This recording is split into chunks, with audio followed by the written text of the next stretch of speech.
Okay, so welcome everybody to this session. I'm Mauro Macchi, I'm CEO of EMEA, Accenture.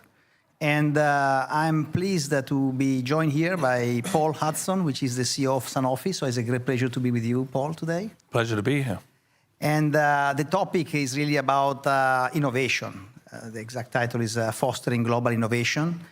And clearly, when we talk about innovation, we talk about something that is very much triggered lately by AI, by artificial intelligence, by new technologies.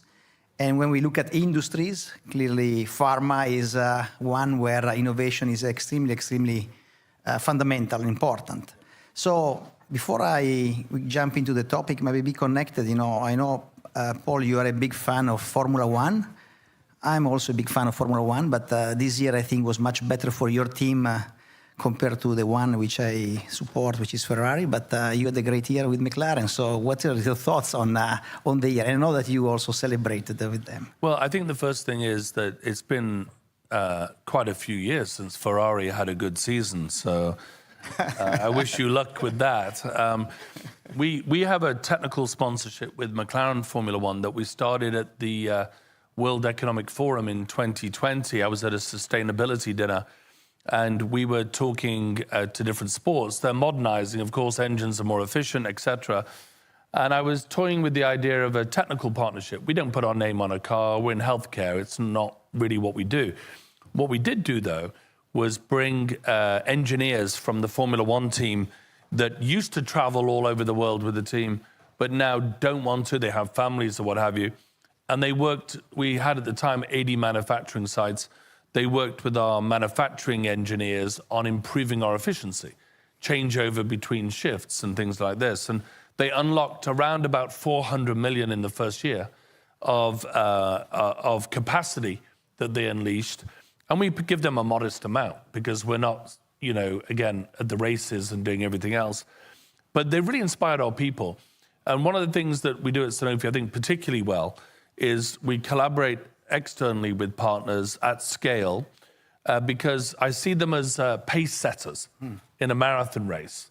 So our people are brilliant, but they've been together a long time. And external innovation is really the opportunity.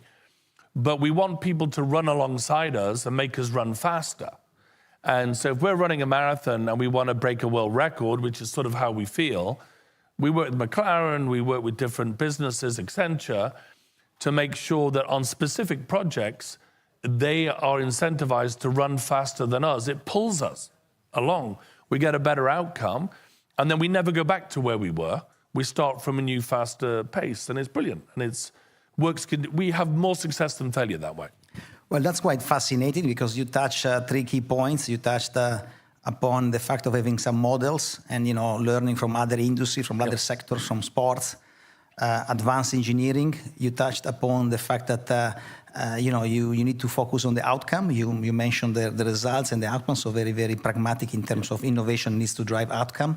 So clearly, so let's get into the industry. Of course, what you are going to share today is going to be very inspiring also for other industry. But what is the journey? What is your journey in Sanofi? What have you been driving, and what you are more proud of, what you achieved in the past years? Because clearly, it's visible what has been done. Yeah, look, we've completely modernized the company. We were around about 118,000 people in 2018. We're now around 72,000. We were around 34 billion euros in revenue. We're now closer to 50 billion euros in revenue. We have adopted AI right across the entire organization. We have 30,000 people using artificial intelligence tools every single day inside the company on a transversal AI project, which we maybe get to. But most companies build AI in the vertical on their best day. Then they do pilots, then they mess around, and then people panic, and then the CDO says we should build it ourselves and blah, blah, blah. The reality is you should build transversely with partners at speed to take advantage and get insights. And we've gone all in on that. Most pharmaceutical companies have around 6% of their workforce is in laboratories, discovering new medicines, doing experiments. But around 50% of the OPEX is with those 6% of the people doing that research. So for me, it's around 17 billion a year. Around 8.5 billion is in R&D and 8.5 billion in commercial operations and different things. And we've dramatically improved how efficient we are, all of the productivity indices, how we do studies. But, and this is what really frustrates people. It takes around 5 to 7 years to do a research turnaround. The company was not famous for doing R&D. The company had, for many years, grown by accumulation, 300 acquisitions, never integrated the data. We had nearly 500 data lakes when I joined. And so we've streamlined, we're efficient, we have a pipeline that has around 40 billion in value, and we will turn those cards over because people, maybe the last point, people don't fully understand that I will get a phone call late at night after a drug has been worked on from 10 years, and somebody will say it failed or it succeeded. And we may be 4 billion euros in, and it comes down often to an SMS with a thumbs up or a thumbs down. And you can't imagine the risk that we take to do that. It's significant. And it's pass or fail. You don't deliver the results, you fail. And we don't know because everything is blinded and confidential. And the last set of studies can take 4 years to do. So we're modernized, we have more agility, our culture's better, and we're growing outside of the 2 obesity companies. We're the 3rd fastest growing pharmaceutical company on the planet. And it is without coincidence that we've been growing faster since more than 50% of our top 2,000 leaders are female. That's another great achievement. Congratulations. And at the same time, I was thinking, I know how stressful is the CEO job. I don't want to experience somebody that send a message, a WhatsApp with a thumbs up and thumb down after such a big investment. Clearly, this must be quite an experience. I think it's stressful for them. Yeah. But I was capturing when you were saying something important about the story and the transition. The fact that AI is something that must be driven by leadership. And clearly, and I know that you're very vocal, you're very committed. And what is your lesson learned about driving the executive committee through this change? Because clearly this is, of course, it needs to go across the organization, but it needs to be a top-down mindset approach. Yeah, it's really interesting. I've been around for a few of the revolutions. The internet. And I remember being a junior marketeer 20, 30 years ago and people saying, what do you think about the internet? Do you think it'll catch on? I remember mobile phones, cell phones being launched. I even had a car phone with a long coil, if you remember. Anybody remember those? Where you'd be calling from this big phone. And they were revolutions that changed everything. And here I am, leading a company in what I call people call the 4th industrial revolution, the artificial intelligence. And what I find really interesting, and I say this to my team all the time, we need to move quickly because I can guarantee you in every other company, the CEO has gone to a meeting like this, decided we should do more in AI, called the chief digital officer who said, I agree, give me 5 years and I'll build you something very special. You already know it's over. I know already in my competitive set who is trying to build their own large language model. We all know at that point they have failed. You can't do it. It's moving. Europe can't do it. The Commission can't do it.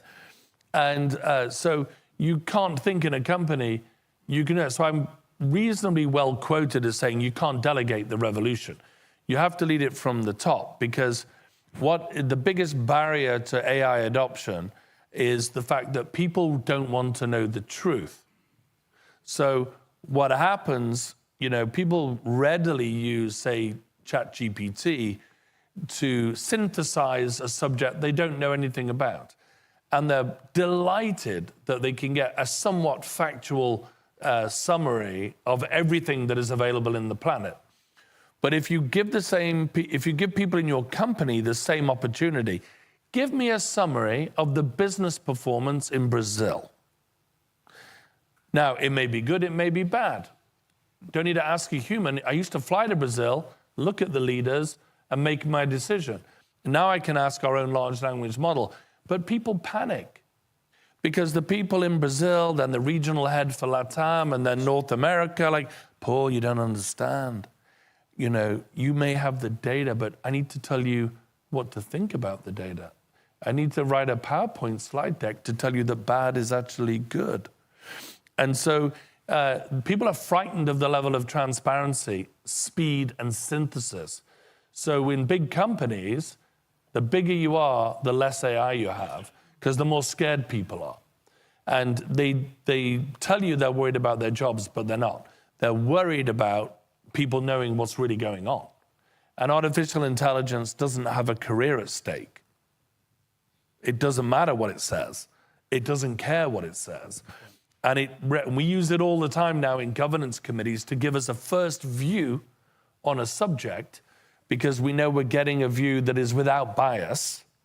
And then we let the people debate their own insecurity, but we get a much better outcome that way.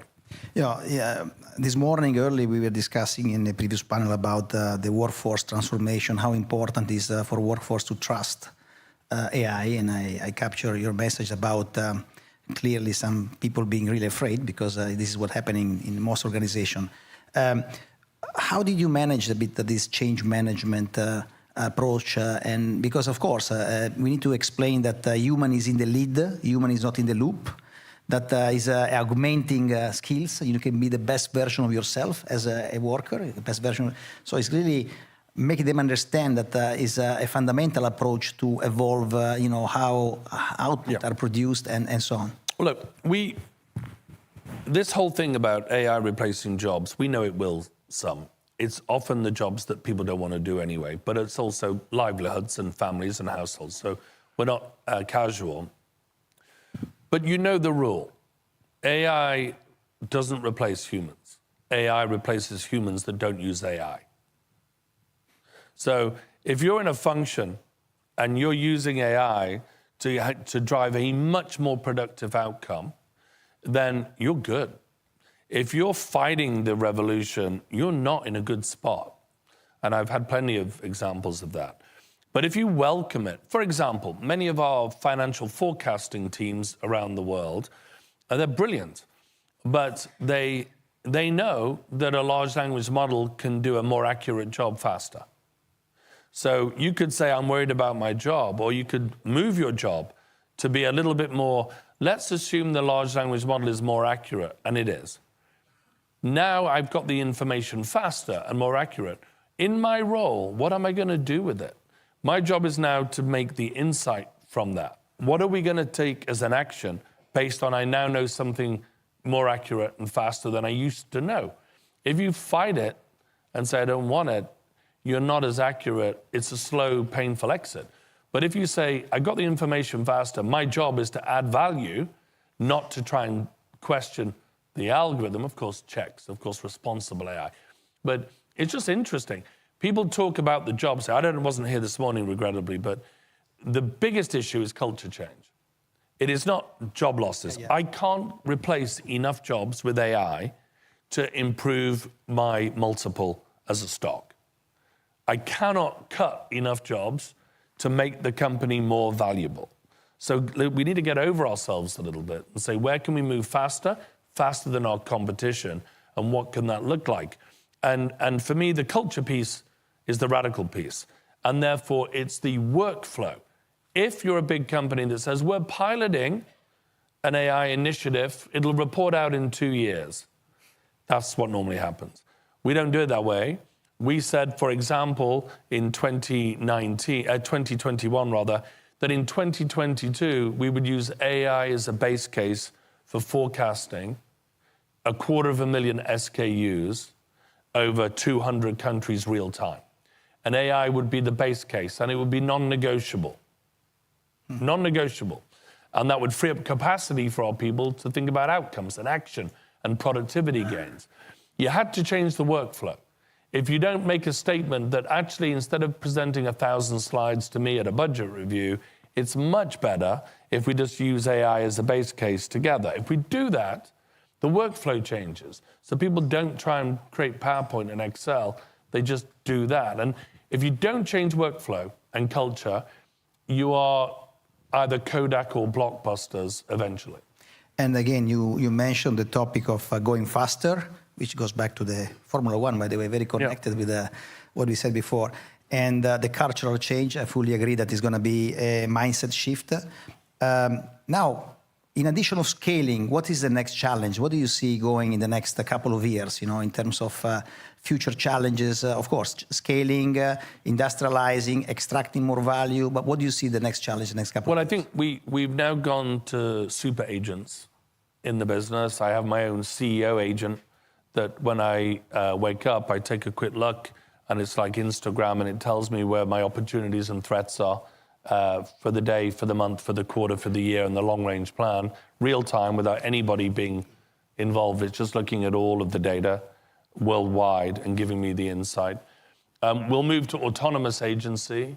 So our agents are now already deciding choices that we make, but the autonomous agent, which is next up in 26, is then changing an operational parameter to, say, release a purchase order or do something that has involved the human. It doesn't need to do that, particularly on the transactional. So from insight to action with autonomy, I know it frightens people. People think of Arnold Schwarzenegger in Terminator 2 and all these things, Skynet.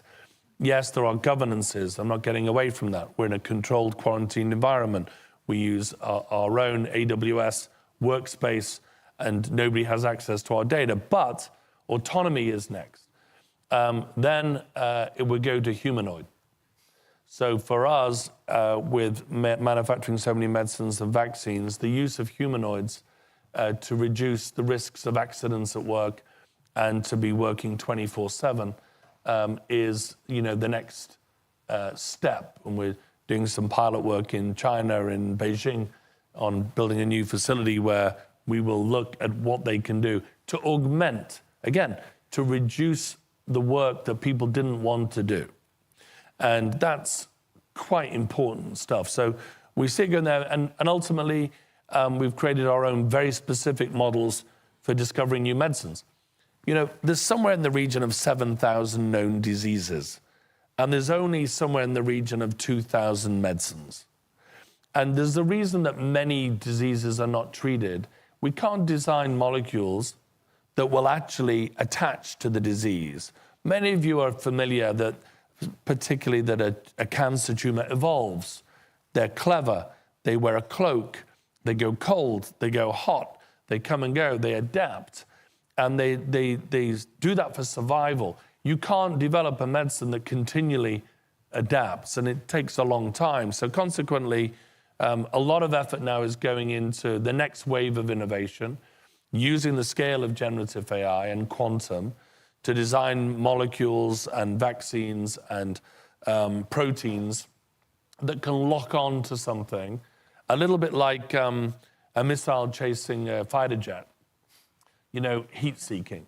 That we're trying to go that route as things evolve and change to try and make sure the cancer can't escape the treatment. Yeah. And so on the design for drugs, identification of diseases, individualized healthcare treatment plans, then, of course, all the way through manufacturing to humanoids and super agents. This seems so fascinating about what to expect in the next 2-3 years. Yeah.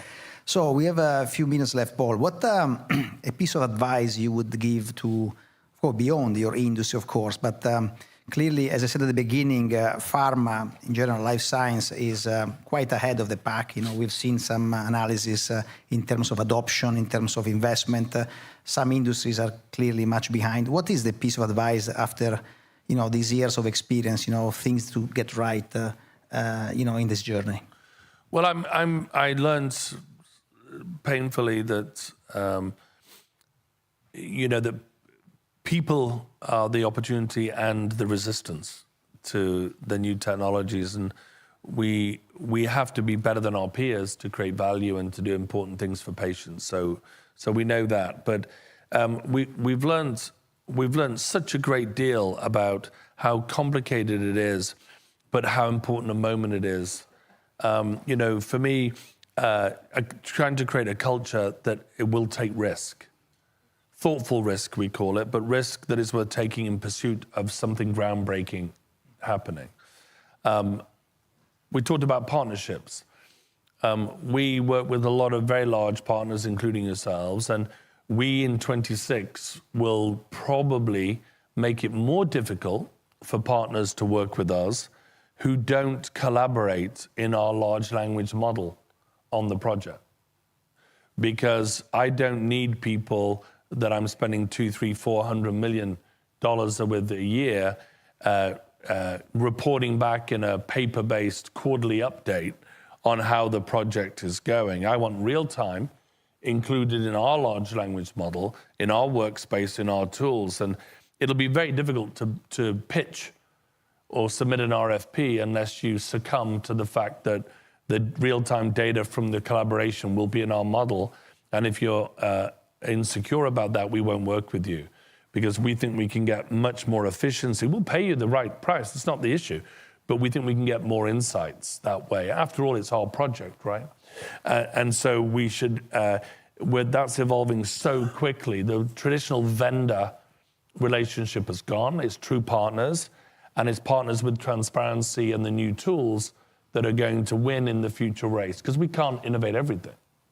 It's clear. So you put the accent a lot on, so basically now managing the ecosystem, and at the beginning you mentioned about managing resistance, human resistance. So, yeah. And clearly this is something that I know many companies are dealing with. What is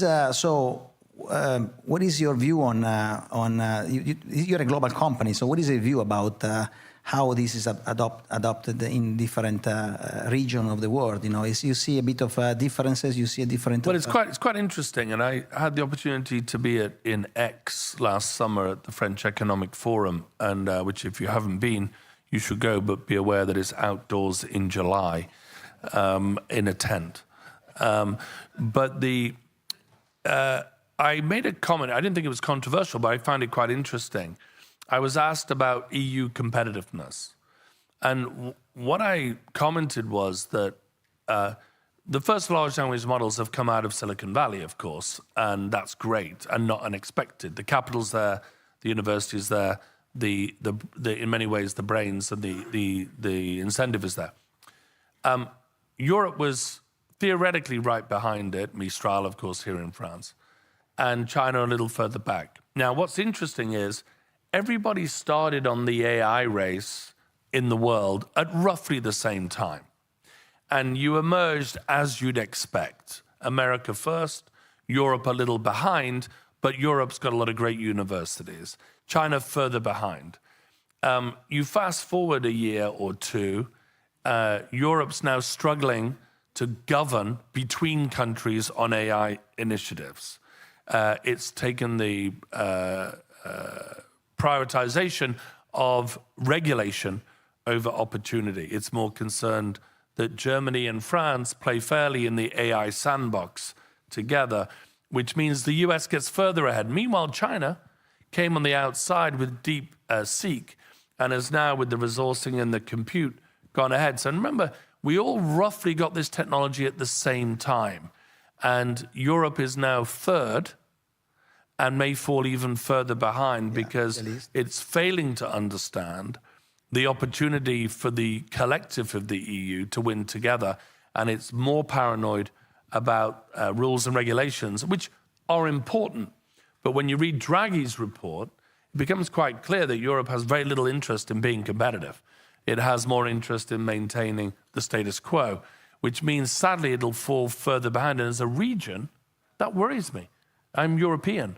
It worries me greatly. Well, I share your worries and absolutely align with you on the fact that clearly Europe needs to act much faster. And I hope that for a federated approach, at least, to have much more cooperation across the countries. So, Paul, thank you very much. First of all, I'd like to congratulate you. I'm really impressed about, in particular, the speed at which you're driving your company. So really, congratulations. And we are done now. Thank you for listening. And I think we can give a round of applause.